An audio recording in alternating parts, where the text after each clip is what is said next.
So Joni, is your top priority to get more production for your point guards, or get your other players to help the point guards, since they don't have as much experience as India did? India. I'm sorry. No, it's fine. I think it's both. I think it's both. And it's. I mean, KK started most of last year, so does she have experience? Sure. I think it's anytime you have a change in who's running the show for you, that's an adjustment. So we've got to get everybody more comfortable with that, and we've also got to make sure that they're comfortable in what it is we're doing, and it's everybody's job to make that happen. KK and Tanea have got to be extremely locked in, not to say that they haven't been, and then the rest of our players have got to do their part as well, and also make sure that we're just constantly getting reps at different spots, different positions to get everybody as comfortable as possible.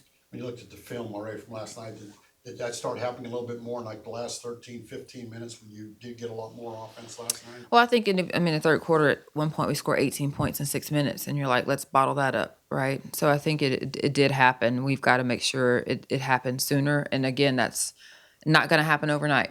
I would love for that to be the case when you've had the same point guard all year long who is running the show for you, your floor general, puts people in spots, and is also your leading scorer.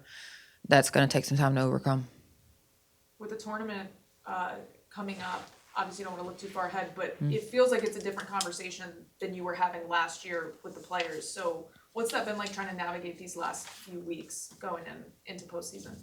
Right now is to figure out how to come out there and compete and win the next game in front of us. That's what the conversation is. It has not been about anything else.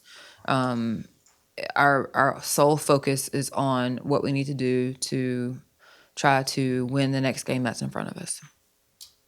Knowing that it is one game at a time, when you get to this point of the season, how important do these become for a team like you guys that has a chance to kind of control your own destiny?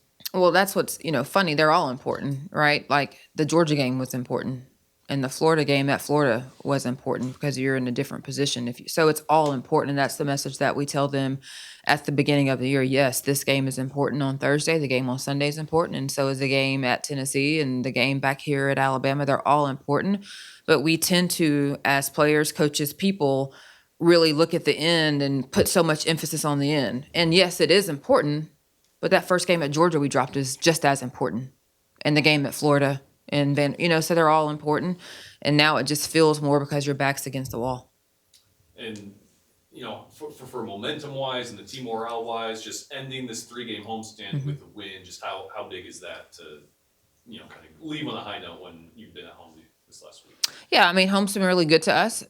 We've dropped some here as of late, and so obviously for us and for our fans, you want to play well at home. It gives you obviously an advantage.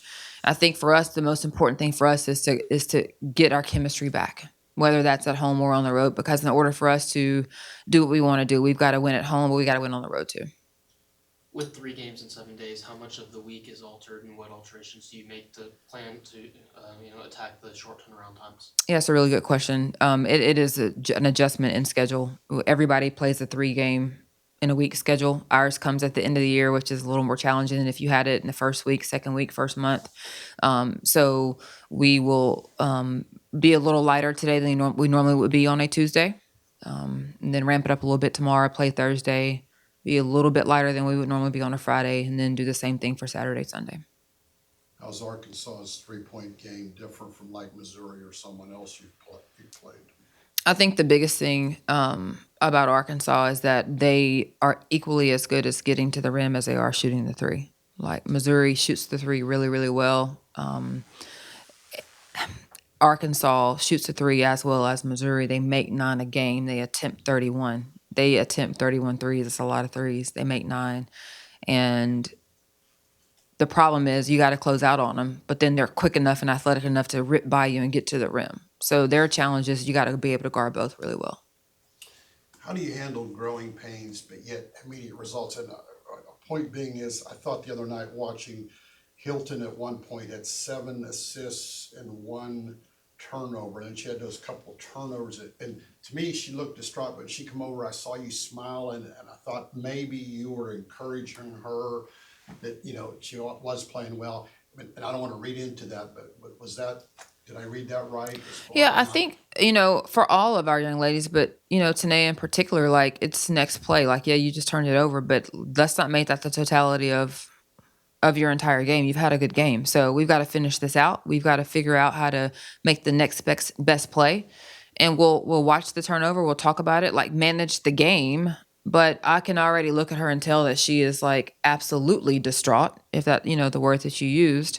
You're right. She felt bad. She knew it was a big play. She knew she'd messed up. So yeah, we'll talk about it later. But in that moment in the game, I've got to she's our point guard who's in the game. So I've got to get her mind on what is the next best thing to do. And in that moment, it's not for me to remind her of what she just did. And you also talked, you actually did play well for that stretch when you played so bad and you were in position to win, but didn't I assume you were trying to reinforce that, even though it's just 30 seconds or whatever. Right. Absolutely. As long as there's time on the clock, we're trying to make sure that we are teaching, coaching, and getting them ready for the next time they're in that situation. Does a loss like last night, especially with the opportunities that were there, do you feel like that can be fuel for this team? I mean, do you feel like they're taking it that way? I think that, again, we came out in the third and fourth quarter and figured out some things offensively. We rebounded within 3 of them. We turned it over at the rate at which we said we had to turn it over at, or less. 14 or less was our goal. We did that. So you look up at one point, the score is 49-18. That's hard. That's hard. It is what it is. That is hard to look at and hard to see. And we're going to talk about that when we go in here. We're going to talk about that. But we're also going to talk about some of the things that we did against a really, really good team that we've got to bottle up and continue to do. And then these are the things we have to fix. So it's got to be a mix of both of those things.